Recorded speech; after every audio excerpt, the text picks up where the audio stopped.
Good morning, good afternoon, and good evening. So today we're going to be talking about mental health and the fact that it does not exist. I went and found this document on the CCHR. I also found a doctor named Dr. Thomas Azad. And after talking to numerous mental health officiates and asking them questions about mental health, they all answered no, that there is no test, that it is only through what I see, not me, but what the doctor sees, that it diagnoses the DSM. The CCHR, this is the International Watchdog, says there is no test existence that can prove mental health disorders or mental conditions. Psychiatric disorders is based solely on opinion. There is no mental illness test. Psychiatric pharmaceutical industry spending billions of dollars a year in order to convince the public legislators that and the press that that psychiatric disorders such as bipolar, depression, attention deficit disorder, post-traumatic stress disorder, schizophrenia, or medical diagnosis on par with verifiable conditions as cancer. Remember, there's no objective test that can actually show, such as like heart disease. And there's, despite decades of trying to prove mental health disorders, the biological conditions due to chemical imbalances or genetic factors, psychiatric have failed to actually prove this. So they actually have not proven this. I actually have talked with doctors, and doctors said, I don't think you qualify for mental health. But what do you mean? I have had a history of mental health for years, right? And you're telling me now I do not qualify to be in mental health because I'm asking intelligent questions. I was diagnosed as autistic, but a high-functioning autistic. I don't think that's correct, because if I'm autistic, that just means I have a lot of metal that I've been eating, meaning that the high metals in foods and other things, and there's a way to actually flush those from your system. It's like people who say they are schizophrenic. Well, there's been there was a 15-year test done that shows that the factors involving an outcome in recovering schizophrenia patients not on antipsychotic medications. And this is a 15-year study. This is 15 years of work from doctors and intelligent people. They actually have proven as well the brain scans to be false. They tried to falsify brain scans and pawn it off as mental health. There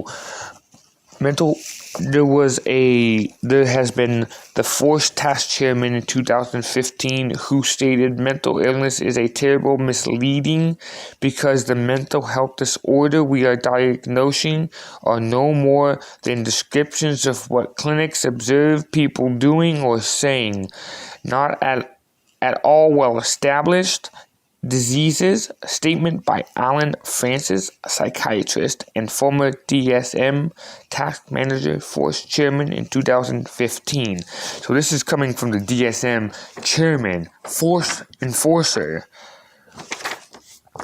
And the psychiatrist and former DSM-4 task chairman Alan Francis had this to say: there are no objective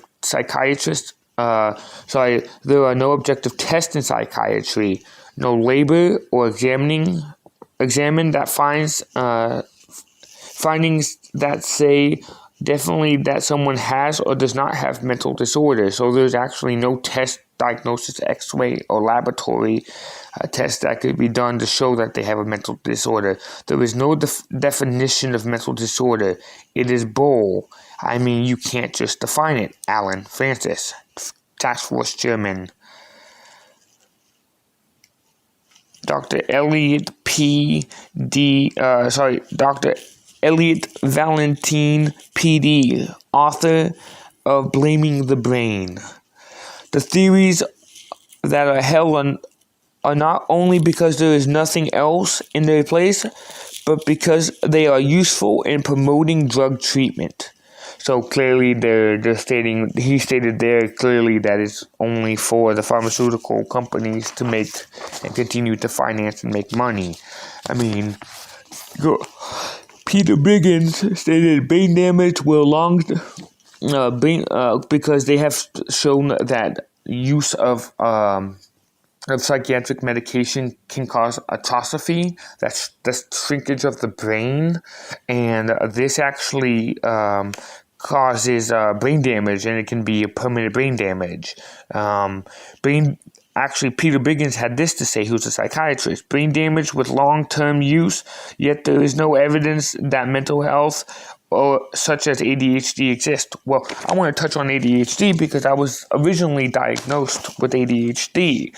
Well, ADHD, I think, is meaning I'm eating too much of something that is causing me to have energy surges, like too much sugar in my diet, which is causing me to be jittery. It's like drinking 16 cups of coffee in one day. You're going to be, that's. I gave my kid a little sugar just to see what it would do to the child, and she started getting jittery, and then she crashed. But it goes to show that sugar can affect the brain just as much as putting a pharmaceutical medication in your brain. Again, I can't reiterate this enough. There is no mental health. All these people in the hospital, all these people who are claiming they have mental health have been lied to, physically lied to, and poisoned and brainwashed to believe that something's wrong with them. Nothing is wrong with you. The thing is, you were fine until the medication. You were fine until you were given medication, which is fucking your brain and messing your brain up. There is no mental health whatsoever. They can't prove it in any form or shape. What these pharmaceutical companies are doing is purely for money, and purely for profit, obviously. These doctors and pharmaceutical companies like NAMI and, Putnam Clubhouse and all these other mental health facilities are fronts. They're frauds. They're all frauds. All of them. And, this stuff has to stop. The real stigma isn't the fact that people are saying that there's a stigma. That the real stigma isn't the people who have mental health who are abusing them, who are stigmatizing it. It's the ones who are actually promoting the stigmatism itself. So when you are promoting a stigmatism, you are literally saying, "Hey, look at him. He's a fucking walking billboard, basically." And so I went to the Putnam Clubhouse here in California in Concord, and this is like a mental health facility. Come to find out that it's not registered as mental health only in some aspects. In other aspects, it's registered as a health and exercise. So what is it? Come to find out that the owners of those aren't who they really say they are. Their names are different. They've changed their names multiple times through the years and have claimed multiple lands, multiple properties because of the wealth that they've accumulated through their fraud. And front groups like this should be shut down, but it's hard to shut front groups down by yourself. Now, If we get enough people who watch this video, maybe we can make a difference. But until then, we won't make a difference with any type of mental health. And the abuse is just going to continue to get worse in hospitals because of this COVID stuff. It's going to get worse in jails. It's going to get worse in emergency rooms. I mean, I'm talking like emergency rooms where you go in and if you have a mental health situation. So, I actually convinced the dumb bastards of the DA's office to actually do mental health, quote, quote. And so I'm going to bring in some people and have some fun. Because if you really know the system and know how to work it, you can actually really work it really good. But see, mental health doesn't exist, and the fact that they manipulate it and are putting people in hospitals and poisoning people is ridiculous. So I have proceeded to file a civil litigation against the mental health here in California,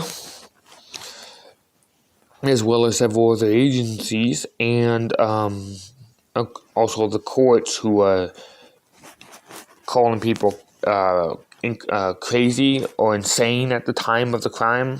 They were insane at the time of the crime. You weren't insane at the time of the crime. You were perfectly sane. You planned and plotted to go and kill a person. Plain and obvious. These people should not be getting away and being put in the hospital, doing the Thorazine shuffle, and then getting out in a couple days, in a couple years, and doing the same thing possibly. It's not really hard to manipulate somebody. Anybody can do it. We do it all the time in our everyday lives through influence and stuff. Same thing with these pharmaceutical companies. They are influencing the politics in our state for mental health in California. Well, not just California, but all over the place. And these individuals are poisoning and killing youth. I recently just got on an entertainment company because they put a Satanist, well, it was a pentagram, but not all pentagrams are Satanist. But in this form, it was a form of Satanism because she was dressed as a child, obviously that's child sacrifice, but you have to remember there's different types of sacrifice. There's sacrificing your mind, there's sacrificing the physical person, finances, job security, home security, family. There's a whole bunch of different things that are sacrificed.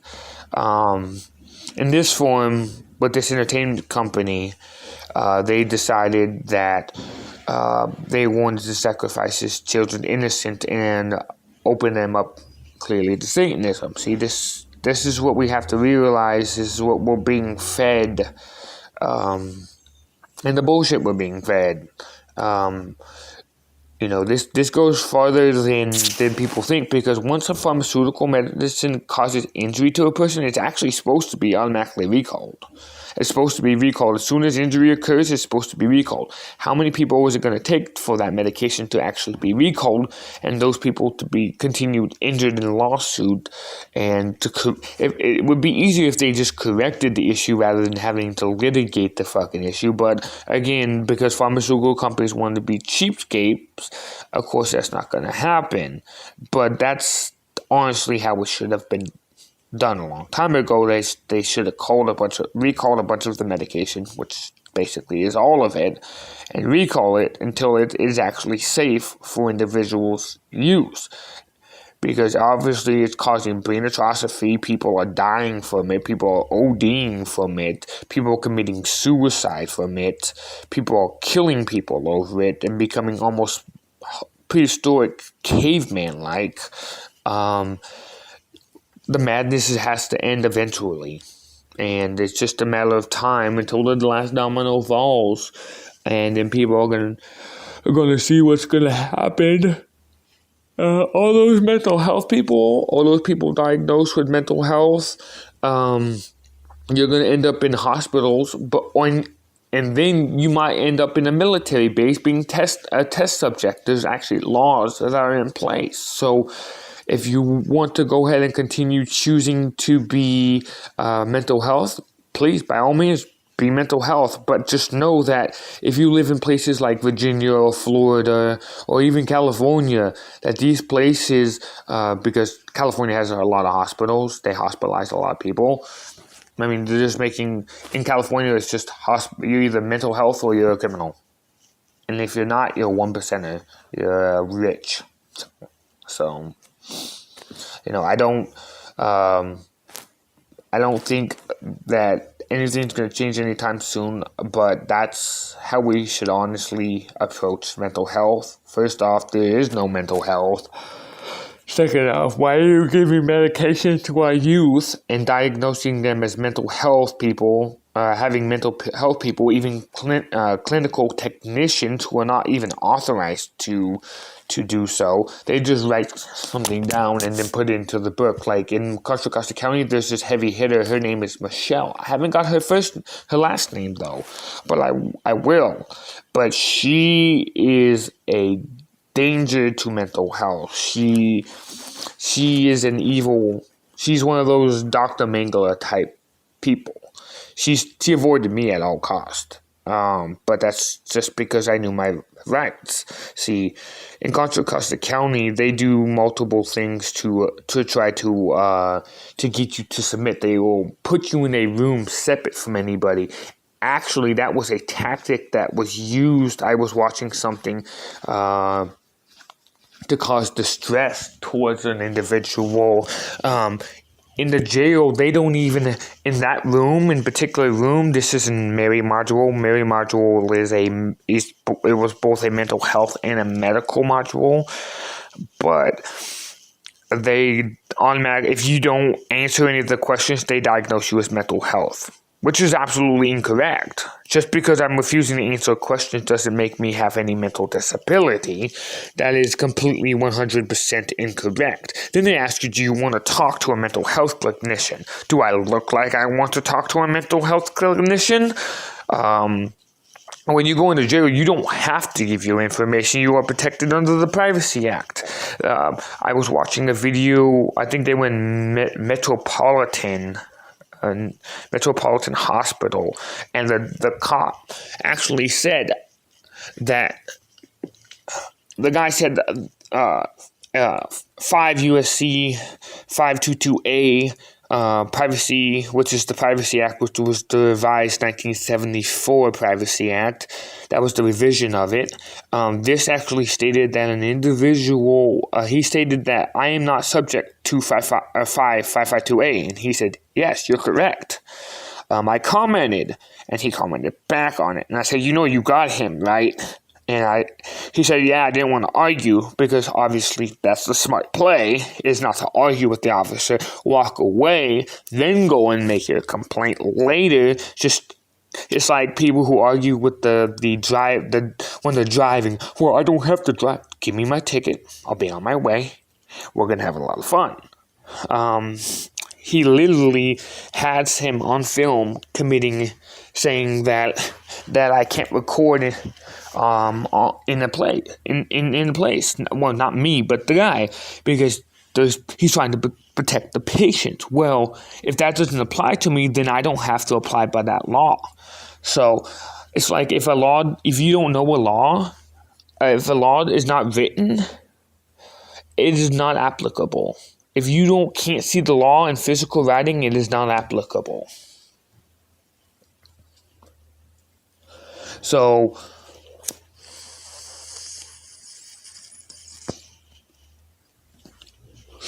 I